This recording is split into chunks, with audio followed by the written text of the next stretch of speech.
Well, I think two things really.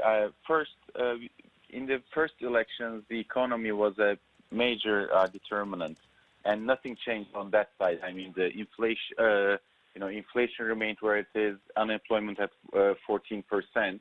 But something else happened, and that, as you said, the High Election Council canceled the Istanbul elections based on, based on allegations that there was fraud, but never really managed to substantiate those allegations. And that feeling of injustice, I think, really moved some AK Party voters to the opposition side, and that's why the real difference in the margin comes. And another impact that it created was that the opposition consolidated at an unprecedented rate.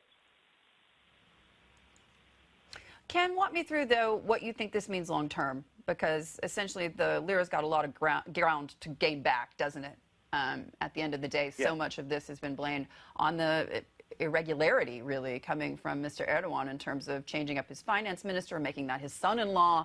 There have been a lot of questions about not just those kinds of moves, but also in terms of freedom of the press and the fact that we've seen, obviously, that March election annulled as well. I mean, what does this mean longer term? Do you think that there's really going to be a movement from these other parties to take back some control? Is that even possible?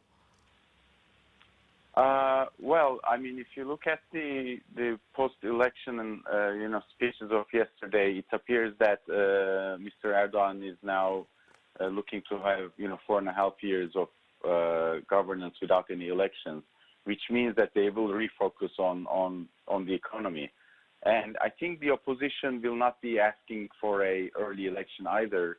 They will make use of this time to perform actually in Istanbul. But what could happen, and that would limit Mr. Erdogan's ability to fix the economy, is we will now have to watch and see how the opposition within AK Party is going to form, because there were some cracks that became visible when the election was cancelled, and we'll see how those cracks will, if they will turn out to fall out, then new parties will form. If the arithmetic in the parliament changes, then it will be hard for Mr. Erdogan to continue with any kind of reform.